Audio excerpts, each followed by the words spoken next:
Good morning, good afternoon, good evening, and welcome everyone to our next Social U class, Eventful Social Media, How to Maximize the Impact of Events Through Social Media. We have a fantastic presentation kicked off for you guys today, and I'm super excited to get into it. We've got two speakers, and as usual, we will be recording the call, so if you or your colleagues have to drop off, we'll be posting this on YouTube and making it available to the masses at a later time. So this Social U in particular is geared towards event marketers as well as event attendees. We'll start with our first presenter, Kelly Smith, who is a social media marketing manager at CA Technologies. Her curious fact is that she enjoys restoring furniture and painting replicas of famous works of art. And her son also just learned to tie his shoes. So here's a quick overview of Kelly. She's based in Texas. She's got a couple years of social experience, and she manages our CA Google Plus page. So if you haven't plus one that, I definitely recommend it. We've got some fantastic content there. Following Kelly's presentation, we'll move into Derek Stevens to talk about the Amazon Web Services case study and what it means to be an attendee in an event and how to interact using social tools and spread content via other social channels. So Derek has been at CA for 2 years. He lives in New York, and he runs our monthly CloudViews tweet chat, which I personally have participated in, and it's absolutely wonderful. You guys should definitely check it out. And the hashtag is CloudViews, so if we have that coming up, we'll be posting it in our social enterprise group on Chatter. And as a side note, he remembers when Friendster was cool, as do I. So hopefully some other folks on the call know what that is as well. So for questions, as usual, please queue them up via the chat functionality, and I'll start to compile those. At the end of the call, I will pose the questions to both Derek and Kelly, and we might have a guest speaker as well to answer a few questions. And with that, let's move forward. Kelly, I'm going to hand presenter privileges over to you, and if you could take it away. Hey, wonderful. Thank you, Amanda. Hi, everyone.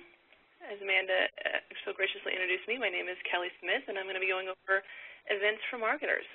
So I'd like to start out just by, saying that I really enjoy events in social media because I really feel like events bring social media full circle. I think that, we spend so much time on social reaching out, trying to get our messaging out there, trying to engage with our audience, and trying to get their feedback as well. And when we have an event, we get the chance to bring them back and meet them face-to-face and have real-time FaceTime, the real thing. So I think it's great, and I think that events and social media just absolutely go hand in hand. So I'd like to start off by saying that, starting off, create a plan. And I know that sounds simple, but it really does help. I'm sure everyone else out there is just like me. I certainly don't have one event going on at a time. I certainly don't have one project going on at a time. And it's so easy for social media to get away from you and to get out of hand if you don't really have a plan in place. So you don't have to go into great detail. That's what, we have our social media team here at CA for. If you need any help, you can absolutely reach out to us at socialmedia@ca.com.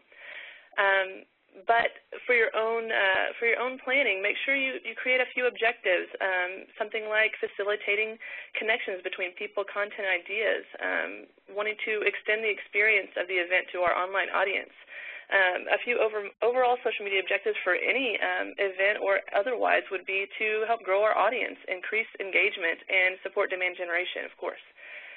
So at the same time, grab a couple of points for your strategy. What are you trying to do here? I know for CA World, a couple of our strategies are we want to highlight the event social media leaders based on their engagement and influence out there in the social media world, and highlight those people and reach out to those people and ask that they, help spread the word and spread their expertise related to the different sessions and events that we're going to be having within CA World, because there are so many different areas that we're promoting and offering there. So we also want to help attendees navigate the conference.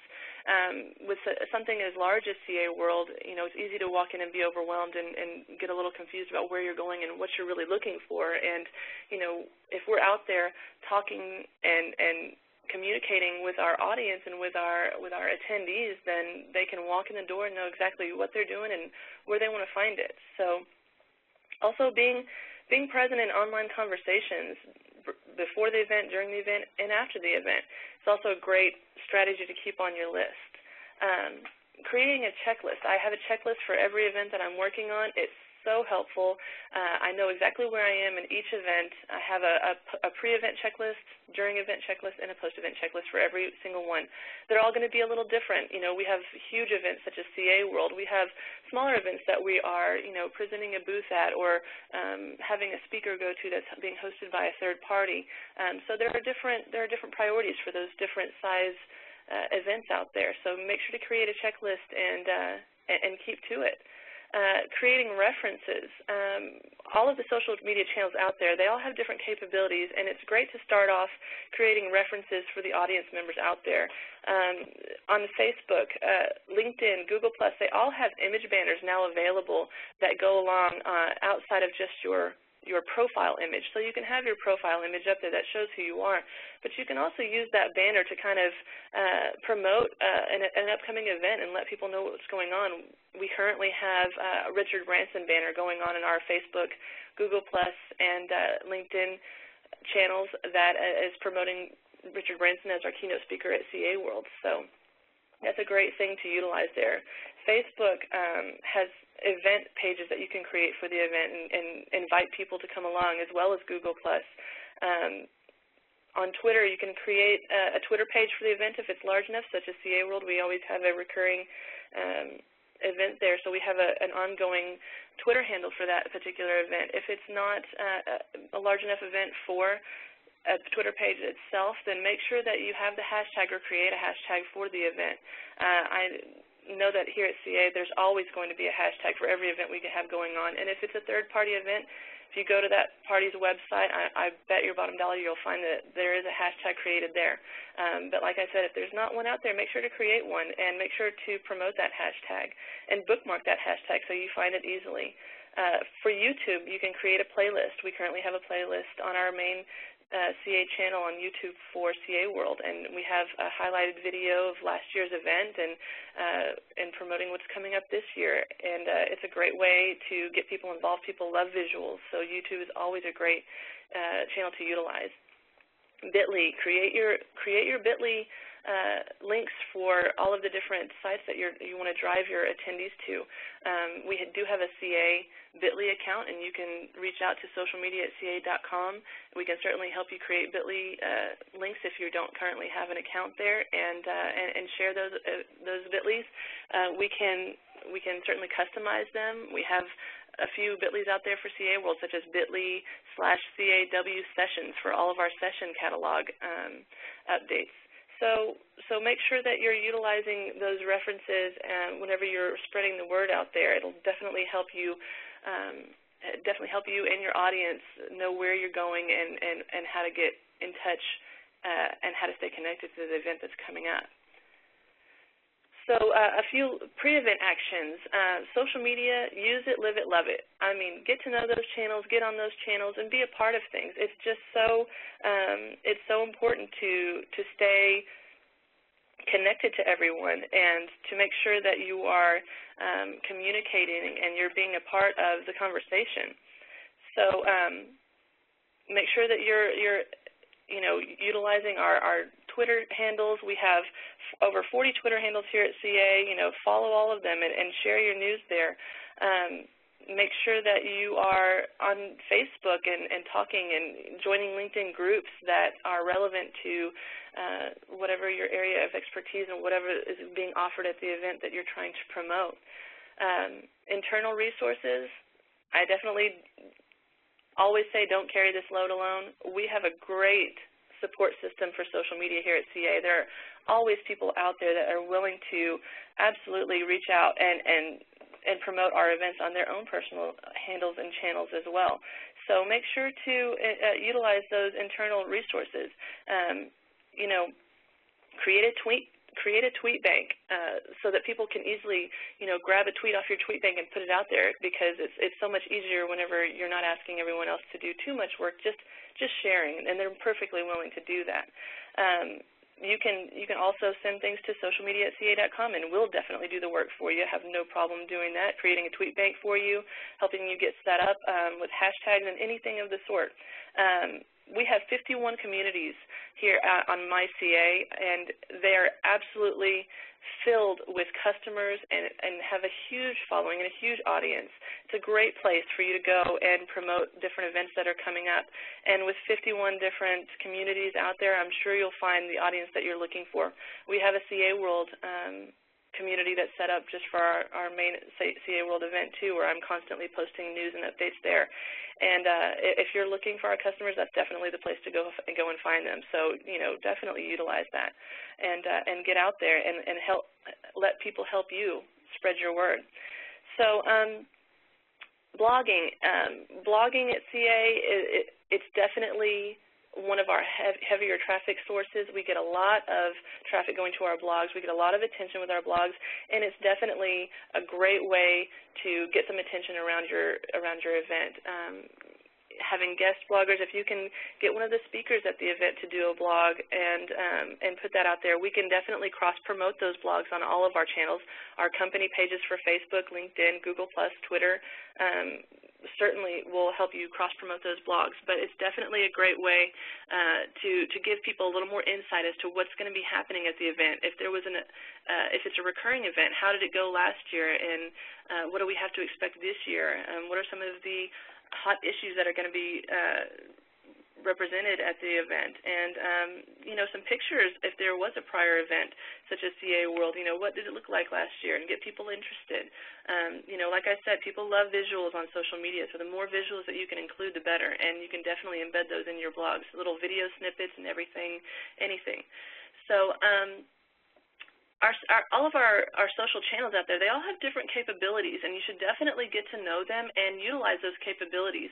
I put a few examples here. Facebook is great for running contests. People love doing contests, especially contests that bring a little attention back on them. So if they're going to, have the chance to win something from something as big as, if you're offering an iPad, or something even as small as a gift card, or hey, we'll post your picture up on our Facebook page to show you as the winner, they love it. So Facebook has some great applications such as Wildfire. It will help you create those contests and set them up, and it's a great way to get people interested and involved in your event. I mentioned before, LinkedIn groups are a great place to promote your event. There are so many different groups out there, and there are so many different focus areas out there on the groups that you can really find the audience that you're looking for. CA World has its own group because it is such a large venue, and we do cover so many different topics. So if it is a large group, if it is a large event, then consider creating a LinkedIn group for it, especially if it's a recurring event.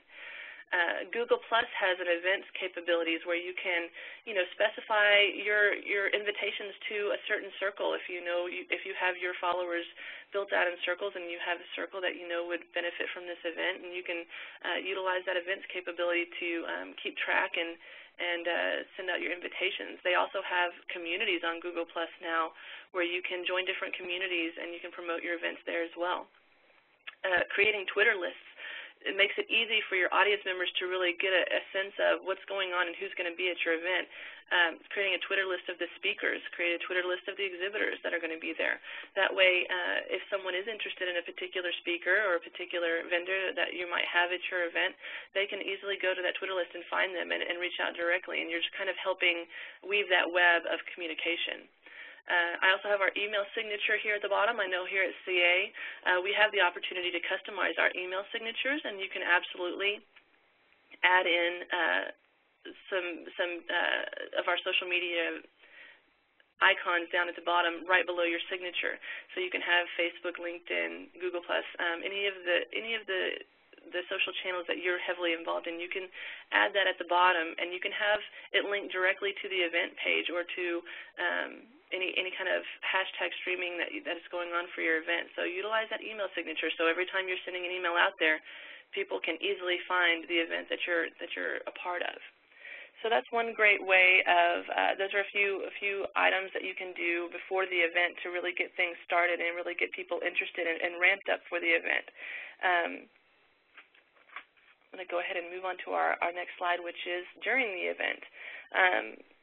tweet and retweet. You know, Twitter is definitely the largest platform that we have with the largest reach in any venue as far as social media goes. So definitely utilize Twitter. Retweet from different sessions that may be going on that you weren't able to join, and tweet from the sessions that you are able to join. You know, tweet out quotes that you hear from the speaker, or, you know, interesting facts that may have come up. Keep it going, and make sure you utilize Twitter as much as possible, because, like I said, it does have the largest reach advantage there. Blog live from the event. I'm back to blogs because, like I said, our CA blogs definitely get a lot of traffic. People want to know what we have to say. And if you're blogging live from the event, you can share photos, share videos of what's happening there, and kind of update what you've done prior to when you were blogging about possibly the last event and how it compares to this event. And then you can go back and follow up and say, look, I'm here now, and this is what's going on. And it absolutely will be cross-promoted on all of our other CA channels. Make sure you reach out to socialmedia@ca.com for that. Posting photos from the event. I do have to say that as much as our smartphones are getting better and better capabilities with pictures, I have to say that when you're at an event, you know, there's no need to get fancy. Just take a quick shot. Don't zoom in. Don't, you know, try to get the different angles, because typically we find that a lot of photos end up blurry or out of focus because someone's trying to get a little too fancy with it. We don't need fancy, because as you can see from the event, CA World image that I have here on this slide is just a quick shot of the entire room, and that's impressive enough. Just grab a shot of everybody that was at that session, or if you're sitting close to the front, and grab a picture of the speaker. That's all we really need. And, you know, Instagram is a great application that you can use, and you can kind of do your own little editing capabilities with Instagram, and then you can easily share from several different platforms at once. So it's a great way to quickly get those images out there on different platforms. Taking videos and posting them. Like I said, our social team is always here to help. You can take quick videos, send them to our socialmedia@ca.com email address. We'll get it posted up on YouTube, and then we can help promote that YouTube channel all across our different channels. You can do interviews with speakers or attendees. You can do quick surveys, just anything to kind of get a quick snippet of what's happening at the event and people's reactions and what kind of experience they're having, and we can definitely share that. Videos always get a lot of attention. People love visuals, like I said before. Engaging with the online discussions. Make sure you're still out there while you're at the event and seeing what questions people might have, or if people have, you know, interesting insights onto a certain session that may have gone on, or a keynote. Make sure you're engaged with those online discussions and talking, and bring up points yourself. Try to get a discussion going. If you happen to be a speaker, I would always want to include your Twitter handle or the event hashtag and the event hashtag on the presentation slides. We'll definitely help you get them posted to our company SlideShare account so that we can then share them with everyone. But when you're at the event itself and people are watching you present, it definitely helps to have that readily available and at hand, because there are certainly going to be other members in this session that are going to be posting and tweeting from the session itself. So also, hosting a contest on Facebook. I know I brought up the contest before, but doing that during the event is a great way to keep people interested and walking around and seeing what kinds of contests we're running and what they can provide. It's a great way for us to get information and feedback, and it's a great way for them to get excited about wanting to share. And hosting a Google Plus Hangout. Google Plus Hangouts are kind of a smaller venue for up to about 15 people, I believe, that you can really get face-to-face with people. You know, I know the event itself is bringing everyone face-to-face, but with large events such as CA World, it's sometimes you don't get the chance to meet everybody at the event and get to really talk about all of the different ideas and discussions that you wanted to find there. So if you host a Google Plus Hangout, you can get face-to-face with people and discuss whatever issues may have come up, or any kind of hot topics that may have come up, and then you can make, you know, other plans to meet in person. But Google Plus Hangouts is a great way to get face-to-face with people, even at events itself, whenever, you know, the scale of the event will prevent you from doing so. So then we're going to go ahead and move on to post-event. Oh, I skipped it. Sorry. Our post-event wrap-up. So I know I have here all of our different metrics platforms, but I definitely suggest starting with the metrics beforehand, and then once your event is over, you definitely want to wrap it up and see how you did as far as what your impression was on the social sphere. Our company, our CA account for Gaggle AMP is up and running now, so you can absolutely join Gaggle AMP. Gaggle AMP isn't so much of a platform as it is a social sharing site. So what you can do is join our Gaggle AMP crew, and then you can create your tweet bank or your postings. You can share them with us at socialmedia@ca.com, and then we will get that post up on Gaggle AMP, and every one of our members can help share that post for you. And you can go in and you can see how many people have shared your post, and it gets a farther reach out there. Hashtagtracking.com will give you a 24-hour view of just how far your reach has gone on Twitter with the hashtag that you've been using for the event. Since it is a 24-hour tracking device, I usually keep track of that every single day that the event is going on at the end of the day, and then for the next few days once the event is over to see how many people are still talking and what the buzz is still going on about after the event is over. But it'll show you that reach, it'll show you the shares, it will show you all of the information as far as how far your reach went for the hashtag that was being used for the event. You can go back and get with your bit.ly links that you created for the event, and you can track there also how many times those links were connected to and shared and posted on. It will definitely help you keep track of all of your traffic for that particular link that you shared. Radian 6 is definitely our biggest platform for social listening. You can always reach out to me directly, socialmedia@ca.com. I have no problem creating any kind of report you'd like to see, and I can definitely set up reports for you that will be emailed directly to you. We have different widgets that have different capabilities as far as if you want to just see the basic numbers of what's going on every day, if you want to keep a graph of showing the peaks and pits of every day of how often the conversations are going on, and we can get as absolutely as specific as tracking and finding out exactly what was said, what tweet had which keyword, and what Twitter handle it came from. We can get as specific as you want to be or as general as you want to be with Radian 6, and if anybody has any questions about it and want to get a little more information there, you can definitely reach out to me for that. Posting thank you for attending messages, posting the contest results from the show, and any remaining images or videos. Definitely get those up post-event. You know, the event may be over, but the buzz is still going on. So make sure you're still letting people know that you're still out there and you're still available, and you want to know that, you know, we didn't forget all about you just because our event is over. We appreciate that you came, and we want to know what you thought. So make sure that you're still out there and you're posting those messages. And posting session replays and presentations. I know that, you know, it's hard sometimes to get permission to get those presentations posted on SlideShare or get any kind of live streaming for certain sessions during an event. But once the event is over, it's usually pretty easy to get those presentations and those replays. You can definitely get those posted and share those with people that weren't able to go to the event, and perhaps convince them to sign up for the next event that may be coming up for CA. Writing a post blog, highlighting the event, what the hot topics were from the event that came to light, and you know, what the most exciting pieces were. Writing out any of your personal experiences with the event. It's just great to follow up with a blog, especially if we're doing blogs beforehand during the event itself.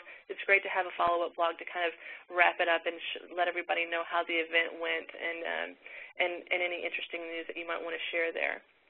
And then, of course, look for attendee feedback and join those conversations. There are several times when people will wait till an event before they really start asking questions. You know, they're kind of soaking it all in, and then once it's over, they start asking questions and posting inquiries. So make sure you're still paying attention to those hashtags, and make sure you're still checking on those groups and those different channels, and get involved in those conversations. So that's basically my portion here, and I'm going to turn it over to Derek so that he can go ahead with his presentation. Thank you, everyone. It looks like I've been made presenter here. So thank you, Amanda and Kelly, and thank you to the social media team for inviting me here today. My name is Derek Stevens, and I'm part of the corporate thought leadership team. So Kelly covered a lot of great ways that you can build your social presence at events. For this section of the presentation, I'll walk you through some of the social tactics that Robin Herbert and I used for covering the AWS reInvent conference, and I'll share some of the results we saw as well. So for those of you that don't know, AWS reInvent was Amazon's first global partner cloud conference. CA had a booth, and we were announcing CA Automation Suite for Clouds powered by Amazon Web Services. Our goal at the event was to cover the conference through social media in hopes of bringing a new audience to our thought leadership content on CA.com and Smart Enterprise, and also to help promote our booth and sessions. So first I'll go through some of the results that we saw from our social media activity, and then I'll go into our tactics a bit. So we had some great results from the work we did at the show. For Google searches such as AWS Roundup, AWS Photos, and Big Data, our blogs were on the first page of results, and in some cases they were even the first result. As you can see, the Google screenshot on this slide, Robin's blog on Cloud Storm Chasers was the first return result out of over 1.3 million returns for the search AWS Roundup. We had over 150,000 impressions on Twitter. Our accounts were mentioned or retweeted over 130 times. And by the end of the conference, we gained over 65 new Twitter followers on the accounts that we were tweeting from. At various times during the show, our tweets were ranked among the top tweets when searching for the event hashtag. So the Smart Enterprise and Cloud Commons Twitter handles ranked in the top 5% of the close to 2,000 accounts that tweeted using the show hashtag. We also conducted interviews at the show, and one of our video interviews that we posted now has close to 200 views, and our tweet about that interview was actually retweeted by Eucalyptus and Nokia Siemens Networks, and reaching over 14,000 of their followers and driving all that traffic back to Smart Enterprise. So now I'll talk a bit about how we achieved those results. Before the show started, we actually began following the show's Facebook page, LinkedIn group, and Twitter accounts. And we posted to these sites and groups saying that we would be attending, live blogging, and tweeting from the show. We also wrote blogs explaining what our presence at the show was going to be that we posted a few weeks beforehand to Smart Enterprise and Storm Chasers. Before going to the show, we also planned the sessions that we wanted to attend, of course, but then we compiled a list of the speakers from the sessions, and we reached out to them via email and Twitter and asked them if they'd be interested in being interviewed after their session. So we were pretty successful with that. We did a total of 9 interviews. About half of those were audio and half were video. We conducted the interviews with some simple gear. We brought a microphone, a digital recorder, and our iPhones. If you're planning on doing video interviews at a show, plan to at least have 2 people there so someone can record the video and the other person can conduct the interview. But if you're by yourself and want to do an interview, audio can be effective as well. And you could always just pull quotes from the recording to include in a blog instead of publishing the audio version if it didn't turn out well. Also, if you don't have a digital recorder, you can record audio on your smartphone. So if you're in a quiet place, the recording should be good enough to post. We kept our interviews short, no more than 3 or 4 questions. And what we found was that asking questions about trends and market predictions and things like that got really good responses. Something to remember, we did have to get video release forms signed. So if you're planning on doing interviews at the event, you could get the release forms through our legal department. You're going to want to tweet, of course. Concise quotes from speakers are great, but engaging with other people at the event by retweeting and adding commentary to their tweets is even better, and it will help increase the size of your network and your following. You're definitely going to want to tweet from keynotes and sessions, but you can also tweet about things that you find interesting at the event. So, for example, one of my most popular tweets was happened on the first night, where I posted a picture of the crowded show floor at AWS, and that was then retweeted a number of times by my followers and people following the hashtag as well. As Kelly mentioned, be sure to take photos. There are a lot of great apps out there that will help improve the smartphone photos, like Instagram, and Path has filters as well. So definitely utilize those. During the event, we also worked with the social media team to get our pictures out and posted fast to CA's Flickr account. They did a great job of getting those up quickly, and also posted our recap blogs to Facebook and other social media outlets. So, definitely think about how you can leverage other groups to get the word out and your content posted. Our daily roundups were actually our most popular content. They brought a lot of new eyes to our blogging platforms. So I definitely recommend writing a wrap-up blog, if possible, every day. But if not, write one at the end of the conference, and be sure to include the photos that you took and any videos that you had as well. Remember to tweet about your wrap-up blogs and rally some of your peers to tweet about it. You could send a message to socialmedia@ca.com, and they can tweet about it and add it to GaggleAmp. And if you know somebody that's in the photo, mention them when you tweet about the wrap-up blog. And finally, continue the conversation. After the show, we continued to write blogs, produce the videos, and we hosted a tweet chat on Public Cloud that went very well. So I've been running tweet chats for the past year and a half, and it was by far the best tweet chat to date as far as participation goes and the reach that we had. So doing things like tweet chats and still engaging with the network that you built at the show is something that you should do.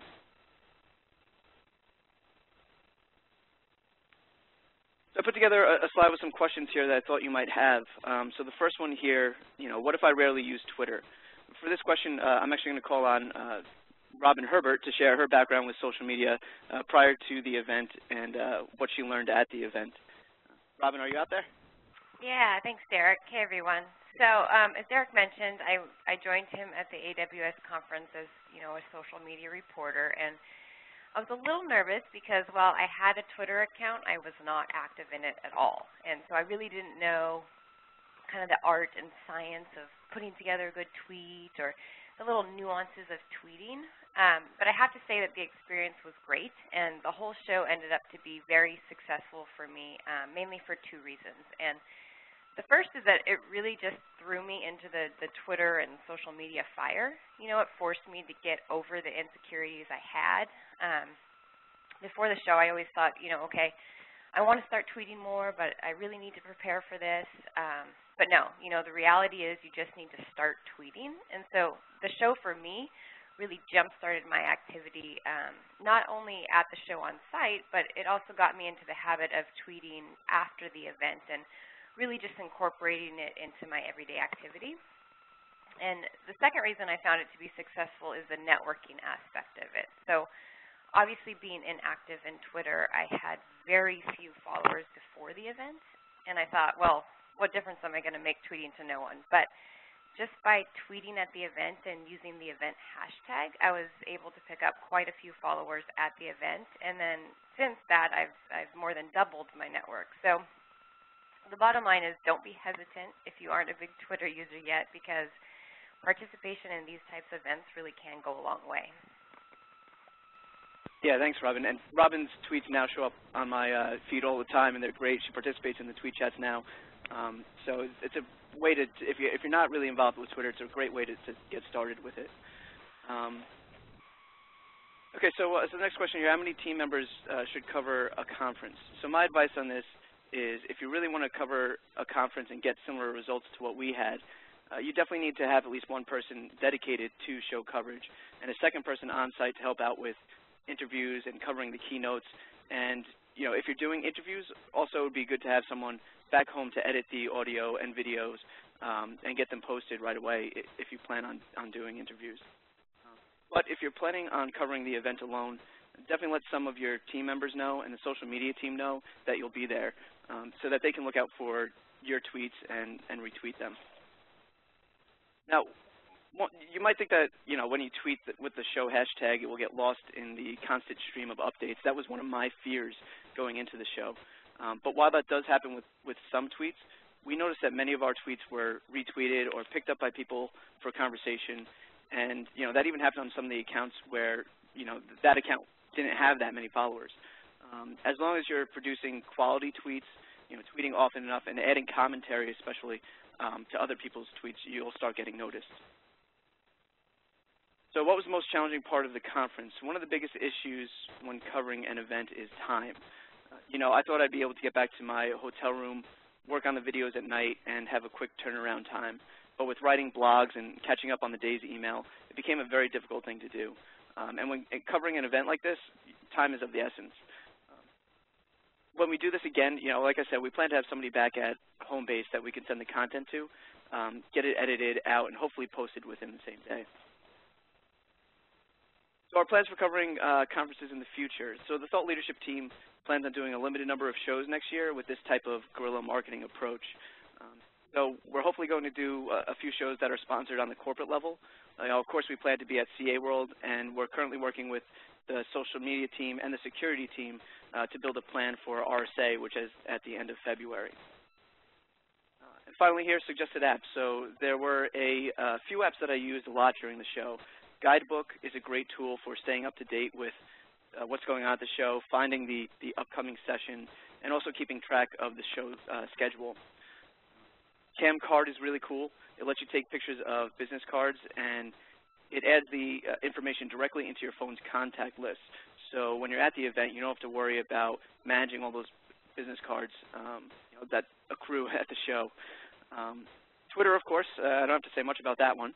And another app that I found is Visibo, really interesting. I actually haven't used this one at an event yet, but it helps you network using your LinkedIn profile to match you up with people that have similar titles or topics of interest as you at the event.